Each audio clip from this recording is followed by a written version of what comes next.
আসসালামু আলাইকুম, welcome to my channel yummy food fusion. আমি আজকে আপনাদের সাথে দারুণ মজার একটা কেকের রেসিপি শেয়ার করব, আর সেটা হচ্ছে বাচ্চাদের পছন্দের মিনি ভ্যানিলা কেক। বাচ্চারা কিন্তু মিনি সাইজের এই কেকগুলো অনেক বেশি পছন্দ করে, আর এই কেকটা আমি চুলাতেই তৈরি করেছি। চলুন দেখে নেওয়া যাক কীভাবে খুব সহজেই এই মজাদার কেক তৈরি করা যায়। প্রথমেই 2টা ডিমের কুসুম এবং সাদা অংশ আলাদা করে নিচ্ছি। আমি এখানে যে ডিমগুলো ব্যবহার করছি এই ডিমগুলো রুমের স্বাভাবিক তাপমাত্রায় রয়েছে। এখন ডিমের এই সাদা অংশে হাফ কাপ চিনি দিয়ে দিচ্ছি। সামান্য পরিমাণে দিয়ে দিচ্ছি ক্রিম অফ টার্টার। আপনাদের কাছে এই ক্রিম অফ টার্টার না থাকলে আপনারা এখানে হাফ চা চামচ হোয়াইট ভিনেগার বা সাদা সিরকা ব্যবহার করবেন। এখন বিটারের সাহায্যে প্রথমে লো স্পিডে বিট করে নিচ্ছি 2 মিনিট, এরপরে হাই স্পিডে বিট করে নেব 4 থেকে 5 মিনিট। ডিমটা যখন এরকম সাদা আর ক্রিমের মতো হয়ে যাবে তখনই বিট করা অফ করে দিতে হবে। বিটারের সাহায্যে 8 লিখে নিচ্ছি। লেখাটা যদি সাথে সাথে মুছে না যায় তাহলে বুঝতে পারবেন ডিমের এই ফর্মটা পারফেক্ট হয়েছে। এখন এর মধ্যে 2-3 ফোঁটা দিয়ে দিচ্ছি ভ্যানিলা এসেন্স। ডিমের কুসুম 2টা দিয়ে দিচ্ছি। 2 টেবিল চামচ দিয়ে দিচ্ছি রান্না করার সয়াবিন তেল। এখন বিটারের সাহায্যে লো স্পিডে সবকিছু খুব ভালোভাবে একসাথে মিশিয়ে নিচ্ছি। মিশিয়ে নেওয়া হয়ে গেলে বিটারটাকে সরিয়ে নিচ্ছি। এখন এর মধ্যে সব শুকনো উপকরণ দিয়ে দেবো, এই জন্য একটা ছাঁকনি নিয়েছি। এর মধ্যে দিয়ে দিচ্ছি হাফ কাপ ময়দা, হাফ চা চামচ দিয়ে দিচ্ছি বেকিং পাউডার, সামান্য পরিমাণে দিয়ে দিচ্ছি লবণ। এখন এই শুকনো উপকরণ খুব ভালোভাবে একসাথে ছেঁকে নিচ্ছি। ছেঁকে নেওয়া হয়ে গেছে। এখন একটা স্প্যাচুলার সাহায্যে খুবই আলতোভাবে সব কিছু একসাথে মিশিয়ে নিচ্ছি। এই পর্যায়ে কিন্তু কোনোভাবেই তাড়াহুড়া করা যাবে না, এতে করে ডিমের এই ফর্মটা নষ্ট হয়ে যাবে। সব কিছু খুব ভালোভাবে একসাথে মিশিয়ে নেওয়া হয়েছে। আমি আপনাদেরকে একটু দেখিয়ে দিচ্ছি কেকের এই ব্যাটারটা ঠিক কীরকম হবে। এখন এই কেকের ব্যাটার একটা কেক মোল্ডে নিয়ে নিচ্ছি। আমি এখানে 7 ইঞ্চি সাইজের স্কোয়ার শেপের একটা কেক মোল্ড নিয়েছি। মোল্ডটাতে তেল ব্রাশ করে বেকিং পেপার বিছিয়ে দিয়েছি। এখন এর মধ্যে কেকের সম্পূর্ণ ব্যাটার দিয়ে দিচ্ছি। হালকা ট্যাপ করে নিয়ে বেক করে নিচ্ছি। চুলায় একটা হাঁড়ি 10 মিনিটের জন্য হাই হিটে প্রিহিট করে নিয়েছি। ঢাকনাটা তুলে এর মধ্যে কেকের মোল্ডটা দিয়ে দিচ্ছি। ঢাকনা দিয়ে ঢেকে চুলার আঁচটা একেবারে লো করে বেক করে নিচ্ছি 30 মিনিট। 30 মিনিট হয়ে গেছে। চুলাটা অফ করে দিয়ে একটা কেক টেস্টারের সাহায্যে চেক করে নিচ্ছি।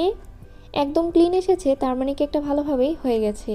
এখন এই কেকটা একদম পুরোপুরি ঠান্ডা হয়ে যাওয়া পর্যন্ত অপেক্ষা করছি। ঠান্ডা হওয়ার পর কেকটাকে মোল্ড থেকে বের করে নিচ্ছি।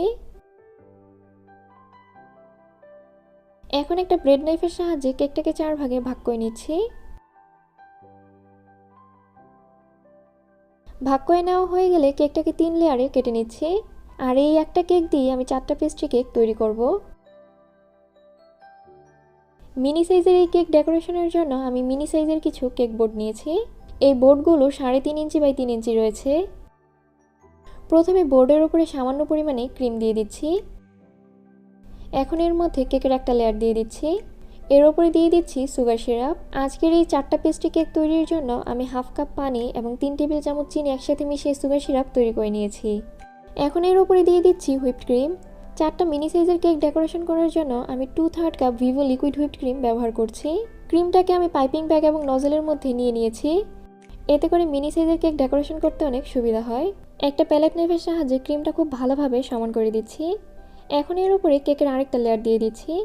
একই রকমভাবে সুগার সিরাপ এবং হুইপড ক্রিম দিয়ে দিচ্ছি। একটা মিনি সাইজের কেকে আমি 3টা করে কেকের লেয়ার ব্যবহার করব।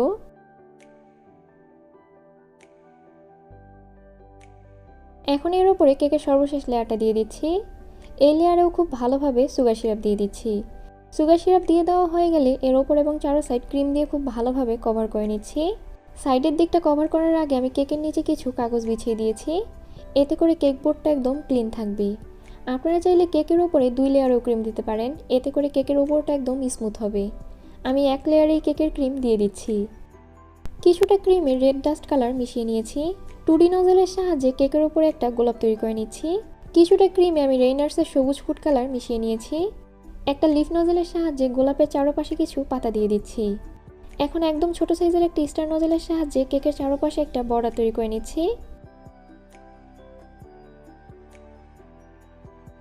এখন এই একই নজলের সাহায্যে কেকের নিচেও একটা বর্ডার তৈরি করে নিচ্ছি। এই একই রকমভাবে আমি 4টা পেস্ট্রি কেক তৈরি করে নিচ্ছি। তৈরি করার পর এই পেস্ট্রি কেকগুলো আমি আপনাদেরকে মেপে দেখাতে ভুলে গিয়েছি। এই প্রতিটি পেস্ট্রি কেকের ওজন হয়েছে 145 থেকে 150 গ্রাম। আর মিনি সাইজের এই কেকগুলো খেতে কিন্তু আলহামদুলিল্লাহ অনেক মজা। বাচ্চারা কিন্তু মিনি সাইজের এই পেস্ট্রি কেকগুলো অনেক পছন্দ করে। আমার আজকের এই মিনি সাইজের পেস্ট্রি কেকের রেসিপি আপনাদের কাছে কেমন লেগেছে অবশ্যই আমাকে কমেন্ট করে জানাবেন। আমি কিন্তু সবসময় আপনাদের কমেন্টের অপেক্ষায় থাকি। আর ভালো লেগে থাকলে প্লিজ আমার চ্যানেলটা সাবস্ক্রাইব করবেন। আর যারা সাবস্ক্রাইব করেছেন তাদেরকে অসংখ্য ধন্যবাদ। সবাই অনেক বেশি ভালো থাকবেন, সবাই সবার জন্য দোয়া করবেন। আল্লাহ হাফিজ।